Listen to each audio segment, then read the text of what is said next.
안녕하세요. 법사이다 박준광 변호사입니다. 오늘은 나의 무죄 변론기 네 번째 시간입니다. 저번 시간까지 우리는 고소된 것을 알게 된 이후 고소장을 열람하고 경찰 조사를 준비하고 경찰 조사에 들어가서 새로운 정보 수집의 단서를 발견했습니다. 이번 시간에는 이렇게 쌓인 정보를 토대로 새로운 인적, 물적 정보를 얻어내는 과정을 말씀드리겠습니다.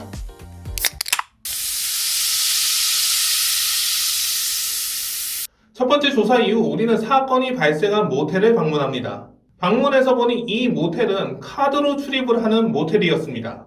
따라서 피고소인이 잃어버린 핸드폰을 택시기사로부터 받기 위해 방을 나간 이후 다시 방에 들어오려면 당시 방에 있던 고소인이 문을 열어줘야 합니다. 수사 과정에서 고소인이 피고소인이 방을 나갔다 들어오는 과정에 대해서 어떻게 말했는지 자세히 알지는 못하지만 만약 이 부분을 구체적으로 언급하지 않았거나 거짓말을 했다면 카드가 있어야 출입할 수 있는 사실은 사건 해결에 중요한 단서가 될 수 있습니다.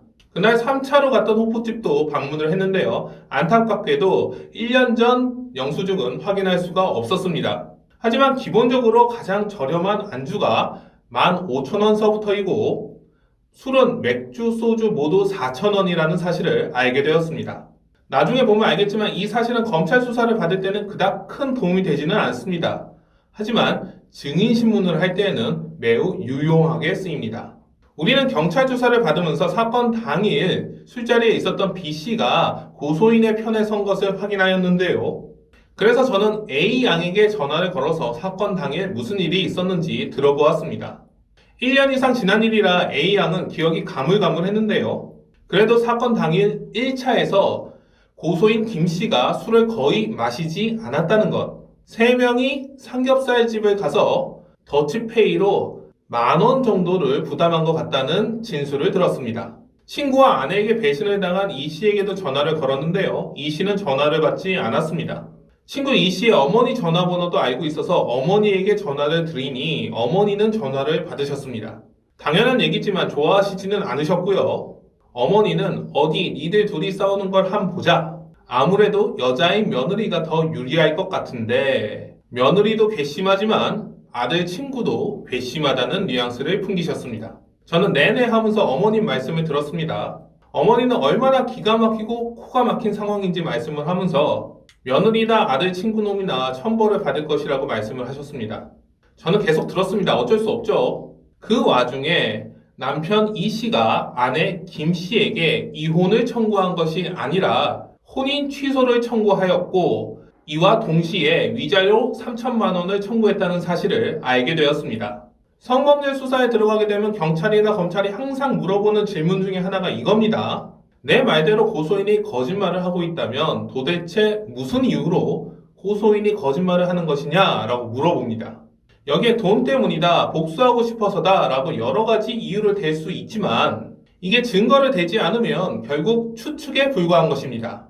그런데 남편이 혼인 취소 청구를 하면서 위자료로 3,000만 원을 청구했다는 것은 고소의 동기가 될 수 있거든요.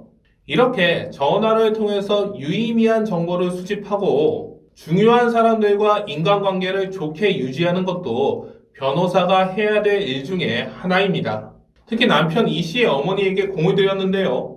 꼬박꼬박 인사드리고 사건의 경과도 보고드렸습니다. 어머니는 처음에는 괘씸한 며느리와 물밑에서 합의를 하였는데요.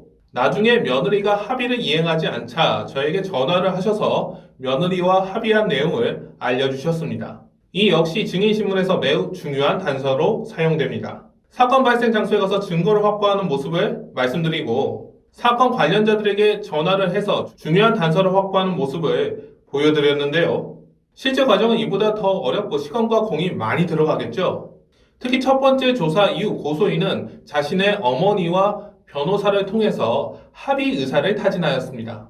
고소인이 합의를 원한다고 넙죽 받아들이면 스스로 죄가 있음을 인정하는 모습이 되죠. 이 사건은 고소해서 무죄가 확정되는 데까지 2년이 넘는 시간이 걸렸거든요. 잘 풀려서 무죄가 나오긴 했지만 이 기나긴 시간을 버티는 것도 매우 힘든 일입니다. 그래서 저는 의뢰인에게 고소인이 합의를 원한다는 사실을 알려드리고 여기서 합의를 하면 유죄는 나오겠지만 집행유예로 감옥에는 가지 않는다는 사실을 말씀드렸습니다. 의뢰인은 끝까지 싸우는 길을 선택하였지만 여기서 억울함을 참고 합의하는 사람도 매우 많습니다. 저는 어느 길이든 괜찮다고 말씀을 드립니다. 본인의 마음의 소리를 듣고 가장 후회가 적은 결정을 하시라고 말씀드립니다. 오늘은 물적, 인적 증거를 취득하는 과정을 말씀드렸는데요. 다음 시간에는 이러한 증거들을 토대로 검찰 조사를 준비하고 검찰 조사를 받는 과정을 말씀드리겠습니다. 특히 경찰 조사와 검찰 조사가 어떻게 다른지 말씀드리겠습니다. 오늘도 유익하셨습니까? 감사합니다. 법사이다 박중관 변호사였습니다.